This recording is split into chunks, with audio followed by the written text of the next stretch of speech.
hadittiin si afeera koottuun sinjaa chaalenjiin kiyya kun afeerraan kiyya kun qur'aana kana bakka namni Itoophiyaa jirtan naa bittanii ka afaan Oromootiin hiikame hiika afaan Oromoo jechuudha. Na obsi gaabuus barbaada kitaaba kana hunno. Kitaaba kana obboleettii tiyya bakka jirtanitti namni qur'aana kitaaba kabajamaa afaan Oromootiin barreeffame bakka jirtanitti bitaatii masarat daabaatiif naa kanna footoo gac godhaatiin itti erga. Namni dandeessan inshallah. Kanaan isin dhaama giftiin kiyya kana addee masarat kana dubbisi guyyaa dubbiste mee atu jijjiirama sirratti dhufuni gartaati itti amani isin jiru dura dubbisumaan isin jaa jirtanitti salaamtan rabbi isin dhaqqabdu assalaamu alaykum wa rahmatullahi wa barakatuh isin jechaa jirra kan isin jechaa jirus ana obboleessa keessan Naasir Anwar Hamza Muhammad Ali Dibbeeti akkam jirtu fayyaa qabdanii maaliin naa jirtan tibbana kana gaani beetan akkuma beetanitti miidiyaa Soof Umar gubbatti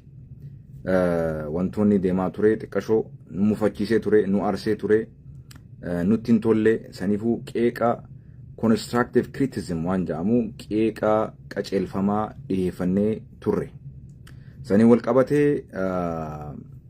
adde masarat dabaa kennaa jechuudha miidiyaa ishiitirratti bifa kanaan dhiifama jettee viidiyoo Hamza Ibrahim wajjin interview gootes YouTube isirraa kaasuu isii gabaastee jirte jechuudha. Akkana jechuudhaan dhiifamallee gaafattee mee waan isin jette san haatiin xallu. Kabajamtoota hordoftoota dhaabbadhu gaa isiniif hin shidaa barree eegaa. Akkana jettee kunno. Kabajamtoota hordoftoota deeggartoota miidiyaa Soof Umar hundaaf tibba kana afgaaffii artistii fi aktivistii Hamza Ibrahim wajjin amma maqaan kun bareedaadha inni tolarraa. Maaliif Hamzaan sheekaa miti darasaadhaa miti aktivistii waan fedhee ta'uu danda'a san mirga isaati akkasumatti artistiidha dhugaadha wallisaadha gurbaan that's right mirga inni qabu san rabbiif isaa tol gaafatan nuti ittiin jirra haraam jechuu si galee aktivistii fi artistii Hamza Ibrahim wajjin amalal maqaan isa fakkaatu kana jechuu ustaadaa fi sheekaa miti jechuu si galee podcastii Soof Umar irratti wajjin taasifneen hordoftoota gama amantaa muslimaan komiiwwan karaa adda addaa nu gahaa ture jetti ilaalla obboleettiin teenyatun sirri komii guddaatu isin dhaqqabee komii san dhageessanii waan kana gartee sirritti dubbiin tun laalamuu qaba jettanii fudhattanii waan kana qo'annaa fi qorannaa barbaachisu gootee nutti gadhufuu keetiif hedduu ulfaadhu galatoomi isin jenna duraan dursee komiiwwan uummata amantaa muslimaan amantaa islaamaatiin jechuudha musliimowwan komiiwwan karaa adda addaan nu gahaa turee jira miidiyaa keenya kabajaa uummata keenyaaf qabu irraa ka'uun akkasumas kaayyoo ittiin hundeeffame keessaa tokko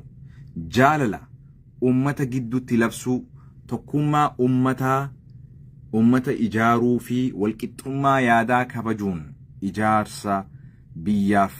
tumsuudha. Ama kun yaada irratti walii gallu jechuudha. Miidiyaa keenya kabajaa ummata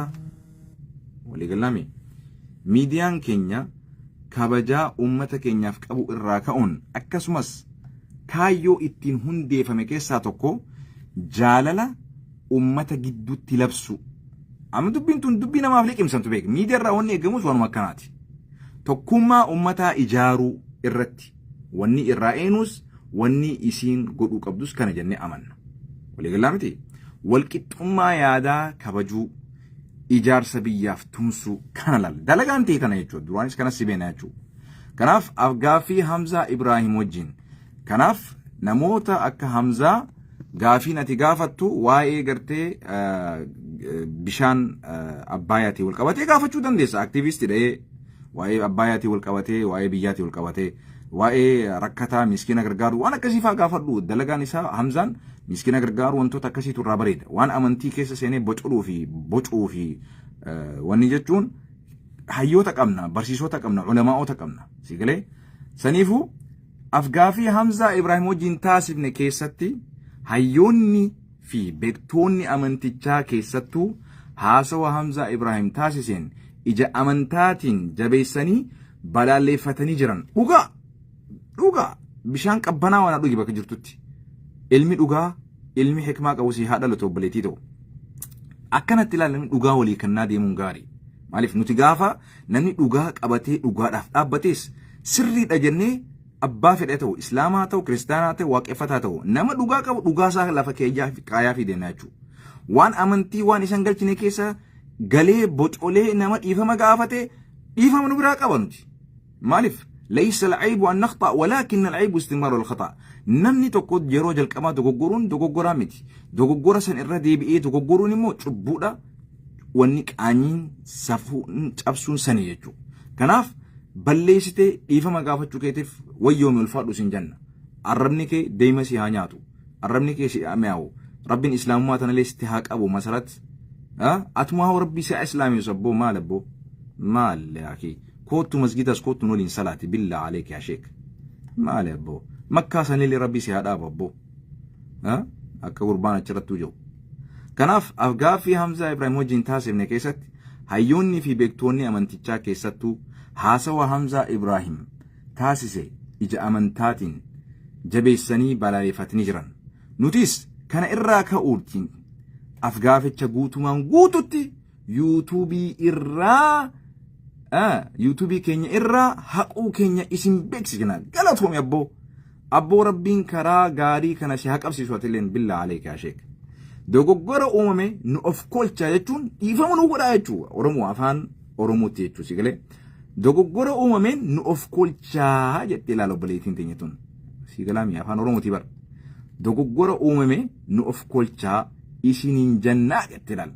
أهلا وسهلا سيك إبالي أبو إجرها في أوف كوليس إن جنرال إجا علماء بوتي ترتي إجا حواس إسلاما بوتي ترتي قالتهم الفادو سنجن هبتشيسا فيديون سون كان بودا بكا في حال أمة برقه يوجراتي اتقافة مما إسا قام قد الإسيتو اتقافة لغا كنافو لغان علمي لغا سيادة لتو سنجن نبردرانو ميديان سوف dogoggora keessan dogoggora fudhattanii hubattanii hawaasa muslimaa mufakkistan dhiifama gaafachuu keessaniif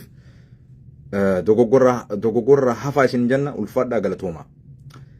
Itti aansuudhaan gaa eega dhiifama olii goone lammada dhaamsa sibira kaayinuutu jira jechuudha. Wantoota sensitiif tahan wantoota kitaaba amantii islaamaatiin wal qabsiisee gaafii fi deebisa amantii islaamaatiin wal qabsiisee hawaasa barsiisuu barbaaddan. Gaaficha akkasii ummata beektoota hayyoota barsiisota amantii islaamaa kana keessatti gahee qaban gara keenyaan qunnamtanii isinii xoqqomuu dandeenya. Yoontaan ulamaa sheekota akka Sheek Amiin Ibroo akka gartee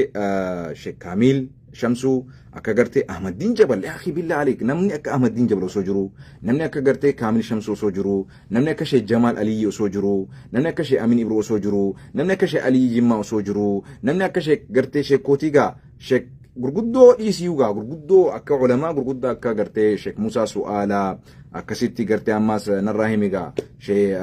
Mahamadiin Amidiin faa akkasumatti Sheek gartee narraa himigaa ulamaa guddaa keenya kana boo اللهم صل على محمد استغفر الله العظيم نراهيم قاو مقاشي تجودا خينيا عالم قدا خنبو خصدركا اكا افريكاتي في اكا الدنيا اللي فتوى قولوا خنا قبو يا سبح شيك جيلاني فا الله اكبر او كنابر استغفر الله جزيت بربين ديليتي سراك ابر افان سخايا بر استغفار يدميستي شيك جيلاني فا قمنا بوليسو دكتور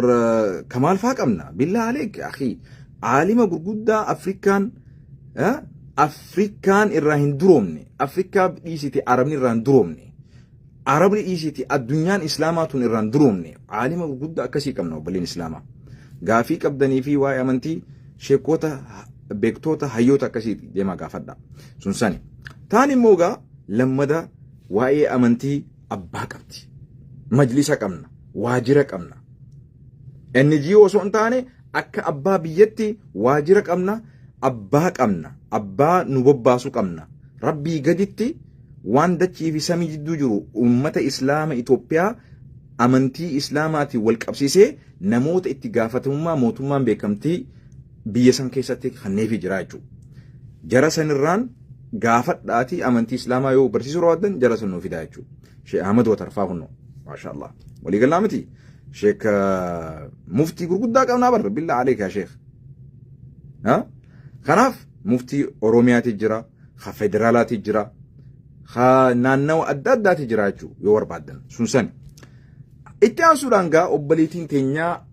addee Masarat Daabaa Kennaa. Ani obboleessi kee kasirra xiqqaati. Obboleessi kee ani ilmi Anoor Hamzaa kun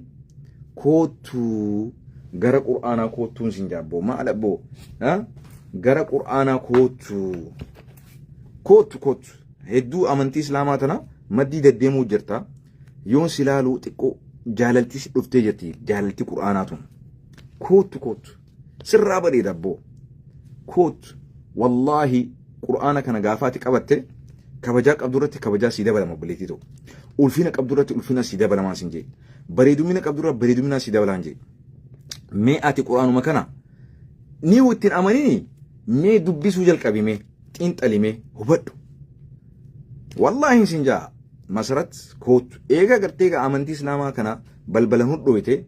sirritti waan gaafii qabdu quuqama qabdu amantii islaamaa keessa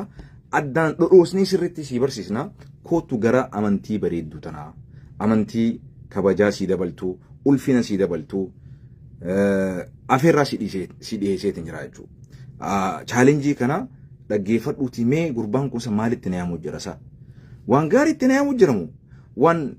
kabajaa kiyya naa dabalumu islaamummaan tuni kabajaa naa dabaltimu ulfina naa dabaltimu rakkoo keessa na buustimu maali jeete atumu if gaafadhume xiinxali kootuun sin jaa gara Qur'aanaa gara hadiisaa gara